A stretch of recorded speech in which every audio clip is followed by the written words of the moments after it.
ہاتھ کھولوں گا۔ باقر کی بات سن کر لڑکی کا دماغ گھوم گیا۔ ذلیل کمینے انسان، جاؤ اس کے ہاتھ کھول دو، اون نے کہا۔ ثابت ہو چکا تھا کہ وہ انسان ہی ہے۔ باقر نے لڑکی کے ہاتھ کھول دیے تو وہ ہاتھ جھاڑتے ہوئے کھڑی ہو گئی۔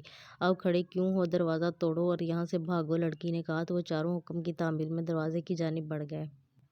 وہ ایک عالیشان کمرہ تھا جس کے عین وسط میں ایک شاہی کرسی رکھی تھی جس پر 50 برس کے لگ بھگ ایک شخص بیٹھا تھا اور اس نے کالے شلوار کرتے پر کالے ہی رنگ کی سینڈل پہن رکھی تھی۔ اس کے بال گرے اور سفید رنگ کے تھے اور ہاتھوں میں بیک وقت کئی انگوٹھیاں پہن رکھی تھیں۔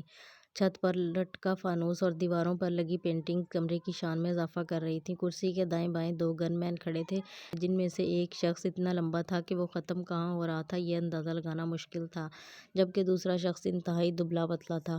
ہاں شیدے، بتاؤ کیا خبر ہے، وہ لڑکے کہاں ہیں؟ کرسی پر بیٹھے شخص نے دبلے پتلے شخص کو مخاطب کیا۔ باس، وہ لوگ بے ہوش ہیں، میں نے ان کو جنگل والے ہٹ میں بند کیا ہے، شیدے نے کہا۔ شاباش شیدے، مجھے تم سے یہی امید تھی۔ باس کی تعریف کرنے پر وہ خوشی سے پھولے نہیں سما رہا تھا۔ تم نے ان کو اچھی طرح باندھ تو دیا تھا نا؟ انہیں باندھنا بھی تھا کیا؟ شیدے نے سر کھجایا۔ کیا مطلب، تم نے انہیں باندھا نہیں؟ نہیں شیدے، مجھے تم سے اسی نالائکی کی امید تھی۔ باس دھڑا۔ جاؤ، جا کر انہیں رسیوں سے باندھو اور پہلے مجھے ان کے موبائل دے جاؤ۔ میرے پاس نہیں ہیں۔ پھر کس کے پاس ہیں؟ جن کے موبائل ہیں ان کے پاس ہی ہیں۔ کیوں؟ میں نے سوچا کہ وہ بیچارے اکیلے کمرے میں کیا کریں گے، اس لیے ان کا موبائل انہی کے پاس چھوڑ آیا تاکہ وہ لوگ بور نہ ہوں۔ شیدے کے اطمینان سے کہنے پہ باس کے 14 طبق روشن ہو گئے۔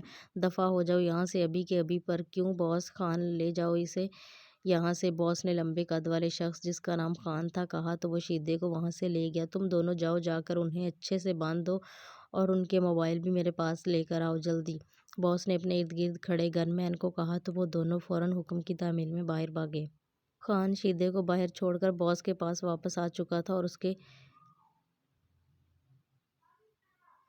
اسے ٹھنڈا رکھنے کی کوشش کر رہا تھا، جبکہ باہر کھڑا شیدہ یہ سوچ رہا تھا کہ ابھی تو باس کو یہ نہیں معلوم کہ اس نے ہٹ کے دروازے کو باہر سے تالا بھی نہیں ڈالا۔ سر، میں اور فضا سامنے والے کھیت دیکھ آئے ہیں، روشنا نے پروفیسر سے پوچھا، جو کہ چند اسٹوڈنٹس کو سامنے نظر آتے پہاڑوں کے متعلق بتا رہے تھے۔ ٹھیک ہے، پر جلدی واپس آنا کیونکہ اگلے 1 گھنٹے تک ہم یہاں سے نکل جائیں گے۔ سر نے اپنی رسٹ واچ دیکھتے ہوئے اسے اجازت کے ساتھ ہی ہدایت بھی دے دی تھی۔ Okay sir. روشنا نے فضا کا ہاتھ پکڑا اور کھیتوں کی جانب چل پڑی۔ آج ان کا آخری دن تھا ٹرپ کا اور وہ ہر حال میں کھیت دیکھنا چاہتی تھی۔ چلو روشنا، واپس چلتے ہیں۔ ہیں، پاگل تو نہیں ہو گئی ہو؟ ابھی تو 5 منٹ بھی نہیں ہوئے۔ روشنا نے اسے گھورا۔ دیکھو یار، ہمیں تو یہاں کے راستے بھی نہیں پتہ، ہمیں زیادہ دور نہیں جانا چاہیے۔ روشنا نے کوئی جواب نہیں دیا، بس آگے ہی آگے چلتی رہی۔ وہ جن راستوں سے گزر رہی تھی اس کے دونوں جانب کھیت ہی کھیت تھے۔ وہ مسحور سی یہ سب دیکھ رہی تھی۔ روشنا، یہاں سے تو کچھ نظر نہیں آ رہا ہے، اگر زیادہ آگے گئے تو وہ بھی نہیں دکھے گی، اگر ہم بھٹک گئے تو؟ اس نے روشنا کو ڈرانا چاہا پر یہ اس کی کوئی اثر نہ ہوا۔ روشنا، تم سے بات کر رہی ہوں، فضا غصے سے بولی۔ تمہیں اگر اتنا ہی ڈر لگ رہا ہے تو واپس چلی جاؤ، میں تو ابھی نہیں جا رہی۔ ٹھیک ہے، فضا واپس مڑ گئی۔ روشنا کو اس کی اس حرکت پر بہت غصہ آیا پر وہ اپنا موڈ خراب نہیں کرنا چاہتی تھی، اس لیے خاموش رہی۔ ویسے بھی کھیتوں کی سیر کرنے کا اتنا اچھا موقع کہاں ملتا دوبارہ۔ وہ آگے ہی آگے بڑھتی جا رہی تھی۔ موسم، وادی، کھیت، کھیلان سب اسے مبہوت کر رہے تھے۔ وہ سحر زدہ سی یہ سب دیکھ رہی تھی۔ قدرت کے ان مناظر میں وہ ایسا محصور ہوئی کہ اسے وقت کا ہوش ہی نہ رہا۔ دھیان تو تب آیا جب نظریں بلا ارادہ ہی رسٹ واچ پر پڑ گئیں اور اس کے 14 طبق روشن ہو گئے۔ وہ پونے گھنٹے سے وہاں تھی، جبکہ سر نے کہا بھی تھا کہ بس 1 گھنٹے میں نکل جائے گی، مطلب اس کے پاس بس 15 منٹ تھے۔ اس نے آؤ دیکھا نہ تاؤ اور دوڑ لگا دی، لیکن آگے جا کے اسے رکنا پڑا کیونکہ آگے کھیتوں کے درمیان میں 2 راستے تھے، ایک دائیں جانب مڑتا تھا اور دوسرا بائیں جانب۔ میں کون سے راستے سے آئی تھی؟ 5 منٹ تو اس نے یہی سوچنے میں گزار دیے، ہر کام سیدھی طرف سے شروع کرنا چاہیے۔ اتنا کہتے ہی اس نے دائیں راستے کی طرف دوڑ لگا دی۔ تھوڑی دور جا کے اسے احساس ہوا کہ قسمت سے وہ صحیح راستے پر آ گئی۔ اب اس کے پاس بس 4 منٹ تھے۔ اس نے پوری قوت سے دوڑنا شروع کر دیا۔ اب اسے کوچ نظر آ رہی تھی مگر بدقسمتی کی بات یہ تھی کہ وہ سٹارٹ ہو چکی تھی۔ او نو، رک جاؤ، اس نے پیچھے سے آواز دی پر بس چل پڑی تھی۔ وہ بھاگتے بھاگتے اسی جگہ آ گئی جہاں پر ابھی ابھی بس کھڑی تھی اور آس پاس کیمپ لگے تھے، پر اب وہاں کچھ نہ تھا، نہ بس نہ کیمپ۔ بس اتنی آگے جا چکی تھی کہ اب اس کا دھواں بھی نہیں دکھ پا رہا تھا۔ اب کیا ہوگا؟ میرا موبائل تو میرے بیگ میں تھا، وہ تو بس میں ہی رہ گیا، روشنا نے پریشانی سے سوچا۔ اس کا دل ڈوب رہا تھا۔ اگر یہ دروازہ اتنا پرانا ہے تو پھر کھل کیوں نہیں رہا؟ اون نے پوچھا تو وہ ایک پرانا سا دروازہ تھا جس کے 2 پٹ تھے، دونوں پٹ کو ساتھ ملا کر کنڈی لگائی جاتی تھی، ایک کنڈی اندر تھی ایک باہر کی جانب تھی۔ تم لوگ باہر کی جانب دھکا دے رہے ہو، کیا پتہ دروازہ اندر کی طرف کھلتا ہو۔ نائب نے اپنی عقل کے مطابق بات کہی، ہم اسے توڑ رہے ہیں اور دروازہ توڑتے ہوئے یہ نہیں دیکھتے کہ یہ کس طرف کھلتا ہے، باقر نے کہا۔ لیکن پھر بھی ایک بار کوشش تو کرو، وہ بضد تھا۔ باقر نے غصے سے دروازے کو 2-3 بار اندر کی طرف کھینچا پر وہ نہیں کھلا۔ کیا ہوا، کھلا دروازہ؟ ہاں، باقر نے دروازے کو پھر سے جھٹکا دیا تو وہ کھل گیا۔ یہ تو کھل گیا، سب حیرت سے اسے دروازے کو دیکھ رہے تھے۔ لگتا ہے دروازے کو تالا نہیں لگایا گیا تھا، برہان نے دروازے کا جائزہ لیتے ہوئے کہا۔ دروازے کی تفتیش کرنے کے بجائے یہاں سے بھاگو، لڑکی نے سخت کوفت سے کہا۔ ہماری خیر ہے، پر تم کہاں جاؤ گی؟ باقر نے پوچھا۔ کیا مطلب کہاں جاؤں گی؟ جہاں تم سب جاؤ گے وہیں ہم تو تمہیں اپنے ساتھ نہیں لے جا رہے ہیں، بلکہ تم یہیں رکو، ہم دروازہ باہر سے بند کر دیتے ہیں۔ نائب نے مزے سے کہا۔ تو لڑکی کی شکل رونے والی ہوگی، میں تو تمہاری بہنوں جیسی ہوں، تم ایسا کیوں کرو گے میرے ساتھ؟ میرے کیسے بھائی ہو تم؟ اس نے جذباتی بلیک میلنگ کی اور وہ واقعی میں جذباتی ہو گیا۔ نہیں میری بہن، تم نے سوچ بھی کیسے لیا کہ میں تمہیں اکیلا چھوڑ جاؤں گا؟ فکر نہ کر بہن، تمہارا بھائی ابھی زندہ ہے، اس نے بھرائے ہوئے لہجے میں کہا۔ وہ پانچوں ہٹ سے باہر آئے تو پتہ چلا کہ جس جگہ وہ بندھے تھے وہ ایک مٹی کا چکور ہٹ تھا جس کے چاروں جانب درخت ہی درخت تھے۔ وہ اتنی زیادہ تعداد میں تھے کہ ہر طرف وہی نظر آ رہے تھے۔ لگتا ہے ہم کسی جنگل میں ہیں، ہمیں کس طرح سے نکلنا چاہیے؟ اون نے پوچھا۔ اللہ کا نام لے کر کہیں سے بھی نکلتے ہیں، باقر نے کہا اور آگے کی جانب قدم بڑھا دیے۔ رکو، کہاں بھاگ رہے ہو؟ خان پیچھے سے چلایا۔ بھاگو، اون نے کہا اور سب نے دوڑ لگا دی۔ جا کر پکڑو انہیں جلدی، خان نے گن مین کو کہا۔ باس اور شیدہ بھی وہیں آ گئی۔ یہ لوگ کہاں گئے؟ باس نے پوچھا۔ بھاگ گئے؟ کیسے؟ وہ چیخا۔ شیدے، تم نے دروازے پہ تالا لگایا تھا نا؟ اس نے جلدی سے شیدے سے پوچھا۔ نہیں۔ کیوں؟ باس اور خان ایک ساتھ چلائے۔ وہ یاد ہے پچھلی بار میں نے آپ کا کمرہ لاک کر کے چابی گم کر دی تھی، پھر لاک کھلوانے کے لیے چابی میکر کتنی مشکل سے ملا تھا، بس اسی مشکل سے بچنے کے لیے میں نے تالا نہیں لگایا۔ اس نے اطمینان سے اپنے تالا نہ لگانے کی وجہ بتائی۔ نکمے، نالائق، دفعہ ہو جاؤ یہاں سے، فوراً دفعہ ہو جاؤ۔ باس دل پہ ہاتھ رکھے چلا رہا تھا۔ باس آپ فکر نہیں کریں، اس جنگل کے راستے بہت مشکل ہیں، وہ یہاں سے کہیں دور نہیں جا سکتے۔ خان نے اسے تسلی دی اور اسے کندھوں سے تھام کر گاڑی کے پاس لے جانے لگا، لیکن وہ وقت پلٹ کے شیدے کے پاس آیا۔ تم غور سے میری بات سنو، آج کے بعد کوئی بھی کام مجھ سے پوچھے بنا نہیں کرو گے، سمجھ گئے؟ کوئی کام مجھ سے پوچھے بغیر نہیں کرو گے۔ باس دھاڑا تو اس نے اس بات میں سر ہلا دیا۔ وہ اندھیرے میں آہستہ آہستہ قدم بڑھا رہی تھی۔ جو کھیت دن کی روشنی میں خوبصورت لگ رہے تھے وہ رات کی تاریکی میں خوفناک لگ رہے تھے۔ وہ دل ہی دل میں دعائیں پڑھتی ہوئی محفوظ جگہ تلاش کر رہی تھی، جبھی اسے محسوس ہوا کوئی اس کا پیچھا کر رہا ہے۔ اس نے مڑ کر دیکھا تو 2 حیولے اپنی جانب بڑھتے ہوئے دکھائی دیے۔ اس نے اپنے قدموں کی رفتار تیز کر دی تو پیچھے آنے والوں نے بھی اپنی رفتار بڑھا دی۔ اب تو اسے پکا یقین ہو گیا تھا کہ وہ دونوں اس کا ہی پیچھا کر رہے ہیں۔ اس نے بھاگنا شروع کر دیا۔ آگے جا کے اسے رکنا پڑا کیونکہ گاؤں ختم ہو چکا تھا اور سامنے سے جنگل شروع ہو چکا تھا، گہرا اور تاریک جنگل۔ جہاں پر گاؤں کا اختتام ہوتا ہے وہاں سے جنگل شروع ہوتا ہے۔ اسے جنگل میں شیر اور چیتے تو نہیں پر بھیڑیے، ریچھ اور مگرمچھ جیسے خوفناک جانور ضرور موجود ہیں۔ اس کے کانوں میں اپنے گائیڈ کی آواز گونجی۔ اس نے تھوک نگلا، آگے جنگل تھا، پیچھے وہ دونوں، مطلب آگے کنواں پیچھے کھائی۔ اس نے جنگل کی جانب دوڑ لگا دی۔ پیچھے آتے دونوں شخص رک گئے۔ یہ تو بھاگ گئی، اب کیا کریں؟ ایک نے دوسرے سے پوچھا۔ یہیں بیٹھ کر اس کا انتظار کرتے ہیں، اس نے کہا۔ ان دونوں نے مزید 1 گھنٹہ وہیں انتظار کیا۔ جب وہ نہیں آئی تو وہ لوگ چلے گئے۔ صاحب، آپ لوگ جس لڑکی کو تلاش کر رہے ہیں وہ ہمیں ملی تھی، ہم نے اسے روکنے کی کوشش کی پر وہ جنگل کی طرف بھاگ گئی۔ ان میں سے ایک شخص نے پروفیسر سے کہا۔ اب کیا ہوگا؟ وہ جنگل تو بہت خطرناک ہے، وہ پریشان ہو گیا۔ دراصل بس کے چلنے کے 20 منٹ بعد فضا کو احساس ہوا کہ روشنا بس میں نہیں ہے تو اس نے شور مچا دیا۔ سر نے گاڑی واپس مڑوا لی اور وہیں لے آئے جہاں سے چلے تھے، مگر وہ انہیں نہ ملی تو ان لوگوں نے اس کی تلاش شروع کر دی، یہاں تک کہ گاؤں والوں کو بھی کہہ دیا کہ کوئی اطلاع ملے تو فوراً بتائیں۔ یہ دونوں آدمی کھیتوں سے کام کر کے واپس آ رہے ہیں۔ جب انہوں نے اسے دیکھا تو اسے روکنا چاہتے تھے پر وہ بھاگ گئی۔ ادھر کالج میں والدین پہلے ہی سراپا احتجاج تھے کہ وقت گزر جانے کے بعد بھی ان کے بچے واپس کیوں نہیں آئے۔ اب جب انہیں پتہ چلا کہ ایک لڑکی لاپتہ ہو گئی ہے تو وہ مزید مشتعل ہو گئے اور اس سے پہلے کہ وہ بات میڈیا تک پہنچتی کالج پرنسپل نے واپس آنے کا کہہ دیا۔ پروفیسر نے 1 دن کا وقت مانگا کہ وہ روشنا کو ڈھونڈ لیں، مگر انہوں نے سختی سے منع کر دیا کہ ایک لڑکی کی خاطر وہ کالج کی ساکھ کو نقصان نہیں پہنچا سکتے، لہٰذا انہیں نہ چاہتے ہوئے بھی واپس جانا پڑا۔